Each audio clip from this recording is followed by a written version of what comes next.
And I came firmly to the conviction that freedom is popular and freedom brings people together, and the Constitution is not divisive, and if we stick to that, we can bring people together and energize the young people.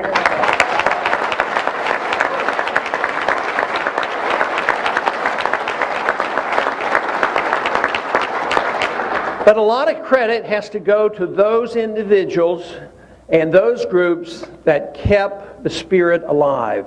And that's what I think the Birch Society has done. In these last 50 years, quietly but steadily, and under sort of difficult circumstances at times, taking a lot of hits, but yet sticking to the Constitution, teaching, education.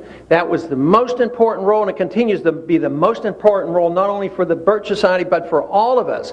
It's education to understand why freedom works, how to defend it, making ourselves available, participate in the political process. And you don't have to get involved in running for office or supporting candidates, even though that's important. You can do it anyway. You can be teachers or get into the media and writing and all the different things. The important thing is the message.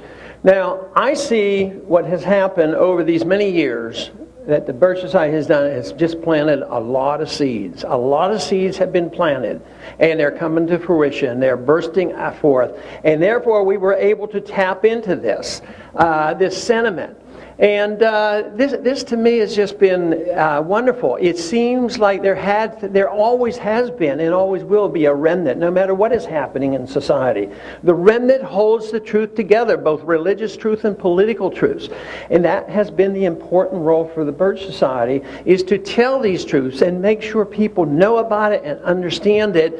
And now we have another whole new generation. These young kids wouldn't necessarily have been exposed to the John Birch Society, but they are going to be interested. They're interested in these views. That doesn't mean they're all going to join, and they don't necessarily have to. But the message is key. That's what we have to do. We have to put it out there.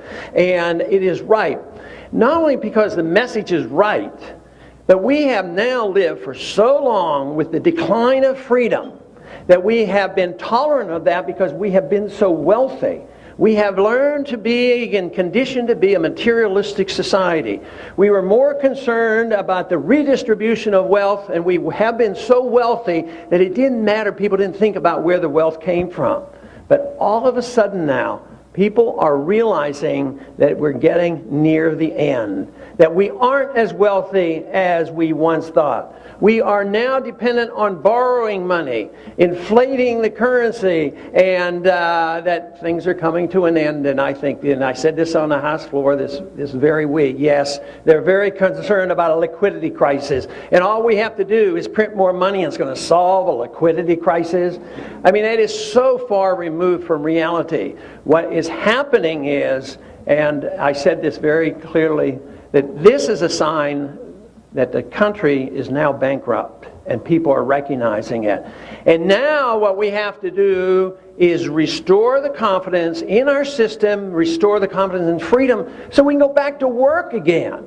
Because we can't live on borrowed money forever. Individuals understand this very clearly.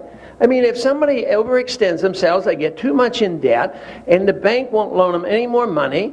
They have to, if they are a moral person, they're going to pay off their debt, they're going to quit spending, they're going to go back to work and take an extra job and pay off the bills.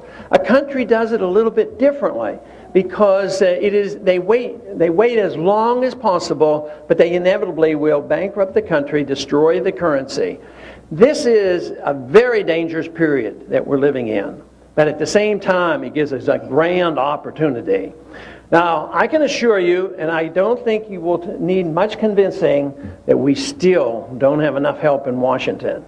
Believe me, we need a lot more help in Washington in order to pick up the pieces. But I am more optimistic now than I was 2 years ago.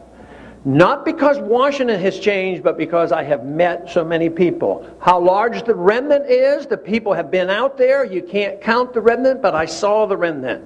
And the remnant is alive and well. And the young people are willing to listen. They understand it. I kidded into many of the rallies and would say, well, you know, we beat up on public education a lot, and it deserves to. But I'll tell you one thing. Your generation has learned your arithmetic, because you've added it up and you know you're getting the bill and you're getting a bad deal. The young people don't believe they're going to get anything out of Social Security. They know that, and they're frightened about it. And they know the wars are going on, and they don't look like they're going to end. And I took, of course, the position that Mr. Welch repeated in his speech here, and I was delighted to hear how clear he was about minding our own business and taking care of ourselves and defending this country and not policing the world.